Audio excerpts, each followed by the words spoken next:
भर दुपारी 4 वाजता तुम्ही पत्रकार परिषदेचं आयोजन केलं, याचं काय कारण आहे?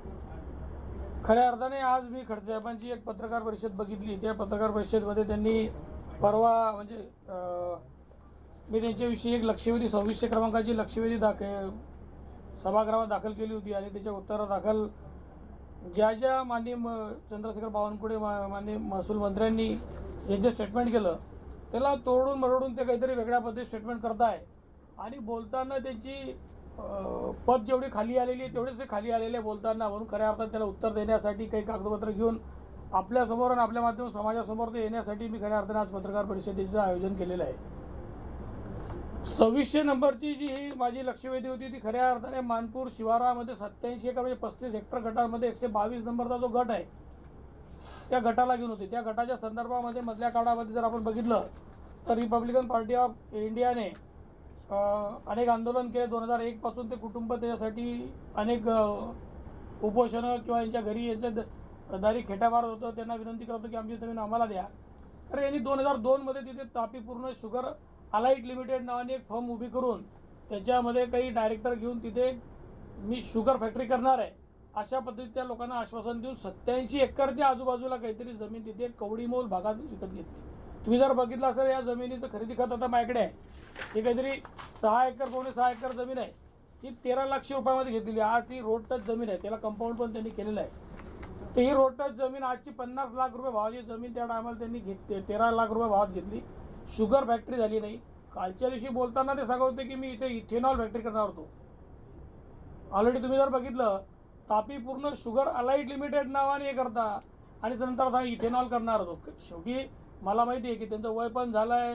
वारंवार त्यांच्यावर काहीतरी वेगळ्या पद्धतीत इस्पितळामध्ये वेगळे इलाज पण होता आणि त्याच्यातून ते बरे होऊन आले काहीतरी पत्रकार परिषद घेत असतात.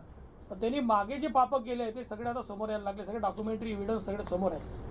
ही जी महारी इतमाची जमीन होती याच्या संदर्भामध्ये त्यांनी रिपब्लिकन पार्टी ऑफ इंडियाने तक्रार केल्यानंतर 10/2/2026 माननीय अप्पर मुख्य सचिव महसूल यांना मुंबई यांना एक पत्रव्यवहार माननीय कलेक्टरांनी केला. त्या कलेक्टरांनी केलेल्या पत्रव्यवहारमध्ये आता पत्रव्यवहार माझ्याकडे मी तुम्हाला त्याची कॉपी देतो. त्याच्यामध्ये त्यांनी म्हटलेलं आहे की सदर जमीन ही रिग्रँडच झालेली नाही. 51-52 पासून त्याची उतारे जर बघितले हा 6 नंबरचा कॉलम आहे की सन 51-52 पासून आजपर्यंत 7/12वरती फेरफार नोंदी पाहता सदर जमीन रिग्रँड झालेली दिसून येत नाही. जे जमीन रिग्रँडच झाली नाही तिचा खरेदी विक्रीवर होऊ शकत नाही. आणि हे महोदय कसं काय ते सरकार होतं त्यांना महसूल मंत्री केलं होतं. महसूल मंत्री असताना तुम्हाला रिग्रँडचा अर्थ समजत नसेल आणि सांगता की ते भोगटा वर्ग एक असताना मी खरेदी केली आहे. दादांत खोटं सांगताय. एखादी महार वतनाची जमीन जर असेल तर तिला कलेक्टरकडून खरेदी करावं लागते. ती ज्या टायमाला रिग्रँड झालेली असेल तेव्हा. यांची तर रिग्रँड झालेली जमीन नव्हती. ही तर सरळ कलेक्टर महोदयांनी लिहिलेलं पत्र आहे. आणि हे सेम जे महसूल मंत्र्यांनी मला लक्षवेधी क्रमांक 2600ला उत्तर दिलं त्याच्यामध्ये त्यांनी क्लिअर कट म्हटलेलं आहे की ही जमीन रिग्रँड झालेली नाही आहे. तरी हे म्हणता की महसूल मंत्र्यांनी सांगितलं की ही जमीन महारत्नाची नाही आहे. मग महारत्नाची तेव्हा नव्हती नंतर झाली असं कसं होऊ शकतं? ती मंडळी जे भांडते आहे ते कुठेतरी कायद्याच्या आधारावर भांडते आहे. आणि त्या टायमाला आता काकूंची मी परवा बाईट पाहिली त्यांनी सांगितलं की तिथे तर आम्ही साखर कारखान्याला ती जमीन देत होतो की आजूबाजूला रोजगार होईल, आमच्या मुलांना कुठेतरी रोजगार मिळेल, काहीतरी बाजारपेठ उठेल किंवा एक चांगलं चलन वाढेल म्हणून आम्ही ती जमीन एका उदात्त हेतून देण्याच्या तयारीत होतो. यांचा उदात्त हेतू आम्हाला लक्षात आला म्हणून आम्ही देणार होतो. पण खऱ्या अर्थाने यांनी ती जमीन वेळेवर आता ते तसं म्हणतात त्याचा तर माझ्याकडे काही प्रूफ नाही आहे. पण ते म्हणतात की तिथे कुमारी शारदा एकनाथ खडसे त्या काळातल्या त्याही तिथे नव्हतं असं ते म्हणताय. ते तर व्हेरीफाय केलं पाहिजे कारण ते अतिशय गंभीर आहे. चमेलीबाईंच्या तोंडून ते बाईट आली, ते बाईट मी बघितली तर त्याच्यात त्यांनी असं म्हटलेलं आहे. आणि ही खरेदी जर तुम्ही बघितली तर ही खरेदी तुम्हाला दाखवतो मी आज. या खरेदीमध्ये 8 लोकांनी खरेदी करून दिलेली आहे. 8 लोकांनी हे तुम्ही बघू शकता. 8 लोकांनी खरेदी करून दिली. शेवटचं नाव 8वं आहे. शेवटचं नाव 8वं असं आहे सीताराम भिका ताडे. आणि जर तुम्ही ही सूची क्रमांक 2 बघितलं तर याच्यामध्ये 7च नाव आहे. हे 8 लोकांना खरेदीसाठी उभं केलं आणि सूची 7च नाव दाखवते. याचा अर्थ 8वा माणूस खरेदीसाठी उपस्थित नव्हताच कारण सूची खोटं बोलत नसते. आणि तुम्ही त्या टायमाला बोगस खरेदी करून घेतली हे तर कन्फर्म झालं. म्हणून त्या लोकांचा उशिरा का होईना सत्य परेशान होत आहे, पराजित नाही म्हणून आज उशिरा का होईना गुन्हे दाखल झाला. अरे ते तर असं तर नाही आहे ना. की गिरीश महाजन साहेबावर ते 5-5 टर्म आमदार असताना निंबोरा पोलीस स्टेशन मकोका दाखल झाला आणि तो शून्याने तिथे गेला, असं तर काही झालं नाही ना. तुमच्या काळामध्ये जी यादवी चालली होती की ज्या पद्धतीत तुम्ही चाललं होतं तसं तर झालेलं नाही आहे. आणि तुम्ही सांगता की इथेनॉल करणार होतो, कधी सांगता शुगर फॅक्टरी करणार होतो. आणि तुम्ही आता माझ्यावर बोललात की मुक्ताई सहकारी साखर कारखाना मी मोडीत काढला नाही आणि तिथे मुक्ताईनगर शुगर एनर्जी लिमिटेड जे नंतर कारखाना सुरू झाला त्यांनी प्रायव्हेट विकत घेतला तो, त्याच्यावर तुम्ही म्हणता आमचा काही संबंध नाही. शिवाजी जाधव माझे मित्र होते, मोठ्या मोठ्या लोकांची माझी ओळख उठबस आहे. तो हो तुम्ही कारखानदाराच्याच घराची अवलाद आहे, त्यामुळे तुमची कारखानदाराची उठबस असू शकते. आम्ही सर्वसामान्य गोरगरीब आहे. आमची मैत्री गोरगरिबांची, टपरीवाल्याशी, चहावाल्याशी, बसणाऱ्या उठणाऱ्या हॉकर्सची यांच्याशी आमची मैत्री आहे. आम्हाला अशी मोठी शौक नाही. तुम्हाला ते मोठे शौक तुम्हाला लागला. पण तुमच्या माहिती सांगतो की आज जर बघितलं तर या कारखान्याची जर साईडवर तुम्ही गेला तर त्याच्यामध्ये त्या टायमाला रोहिणी प्रांजल खेवलकर 20 फेब्रुवारी ते 20 फेब्रुवारी 2016 ते 20 सप्टेंबर 2016पर्यंत ॲडिशनल डायरेक्टर होत्या.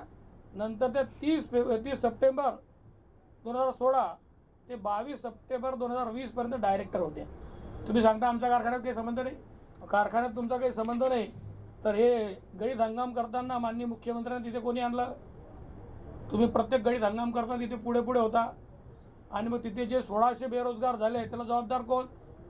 अहो इव्हन इतकं भयंकर आहे की त्या टायमाला मीच पत्रकार परिषद घेतली की त्या कारखान्यामध्ये तुम्ही जिल्हा बँकेचे चेअरमन त्या रोहिणीताई असताना इथे व्हाईस चेअरमन तुम्ही दाखवायचे, नाव मिरवायचे व्हाईस चेअरमन. आम्हाला काय माहीत कोण आहे व्हाईस चेअरमन नाही आहे, पण नावं तर आम्ही ऐकतो, लोकांकडून ऐकतो व्हाईस चेअरमन या ताई आहे म्हणून. तुम्ही त्यांना 51 करोड रुपयाचं लोन दिलं जिल्हा बँकेने. ही सगळीकडे चर्चा होती, याच्यावर तुम्ही अनेक पत्रकार परिषद झाल्या. त्या पत्रकार परिषद आजही यूट्यूबला असतील. तुम्ही त्या कारखान्याचे पार्टनर होता, सगळ्या जगाला माहिती. जरी तुम्ही सांगत नसाल तरी तुम्ही म्हणता इकडे ऊस नव्हता. पुऱ्या भागातला किंवा या विदर्भातला जामोद वगैरे भागातला ऊस जागेवर जाळावा लागला लोकांना. तुम्ही काटलाच नाही. तुम्हाला कारखान्यामध्ये पैसे व्हाईट करायचे होते, मोठं लोन घेतलं, व्हाईट केलं आणि त्यानंतर पुढे तुम्ही सगळं झाकलं आणि तिथे आज 3 पत्रही ठेवलं नाही. मग 1600 बेरोजगाराचे हा तुम्हाला लागणारच आहे. ते आज लागते, ते दिसते आहे सगळ्यांना. ते आज तुमच्या बोलण्यातून मी जाणवते आहे. आणि खऱ्या अर्थाने तुम्ही बोलताना काय एकदम डेंजर शब्द बोलले. भोसरीपासून तर मानपूरपर्यंत ही डुकरासारखी जमीन कोणी खाल्ली? मी तुम्हाला डुक्कर बी म्हणू शकतो मला असं म्हटलं तर. तर मुक्ताईनगरमधले सगळे ओपन प्लेस तुम्ही खाल्लेले आहे. टप्पा 2 मधली शैक्षणिक प्रयोजनासाठी जागा तुम्हीच घेतली. टप्पा 3 मध्ये बी तुम्ही महसूल मंत्री असताना, पुनर्वसन मंत्री असताना टप्पा 3 मध्ये तुम्ही एक निखिल खडसे टॅलेंटच्या नावाने थोडे पैसे घेऊन तुम्ही तुमच्या संस्थेला जागा दिली. अशा पद्धतीत तुम्हाला किमान खदानच्या बाजूची जागा बी बसली नाही आहे. ते बाजूची बी ते बी जागा तुम्ही नावावर गेलेली आहे. म्हणून तुम्ही खऱ्या अर्थाने कोणत्या लायकीचे तुम्हाला सांगण्याची गरज नाही.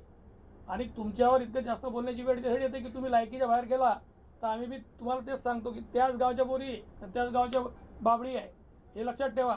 तुमची अवकात दाखवायला तुम्हाला वेळ लागणार नाही. तुमच्यासारखा भ्रष्टाचारी माणूस या मतदारसंघात 35 वर्ष राहिला आणि लोकांचं माझ्या माहितीनुसार पूर्ण त्याचं करिअर खराब केलं तरुण मुलांचं.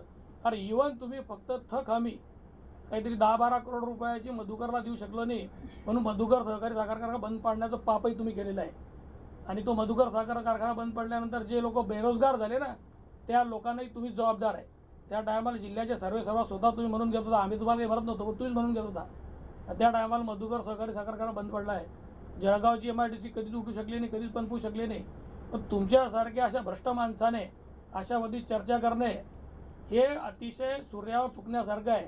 तुमची लायकी तुम्हाला माहिती. तुम्ही मी इतका मोठा आहे की माझ्यावर बोलल्यावर लोक मोठे होता.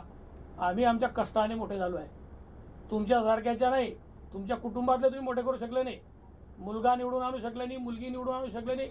तुमची काय कुवत आहे सगळ्या जगाने पाहिलेली आहे. आणि जो चांगलं काम करतो लोक त्याच्या पाठीशी मागे उभे राहता. तुम्ही हे जे केलं आहे हे पाप भरताय. गोरगरिबाचं, वंचिताचं, पीडिताचं शेती हडपून घेतली. 87 एकर शेती हडपून घेतली. जे लोकांना आज खऱ्या अर्थाने रोजगार उपलब्ध होऊ शकला असता तिथे काहीही पेरलेलं नाही. अजून तर तुमचे 2 प्रकरणं यायची आहे, ती येतील. 2016मध्ये पुनर्वसन मंत्री असताना तुम्ही जे केलं आहे ते डॉक्युमेंट काढलेले आहे.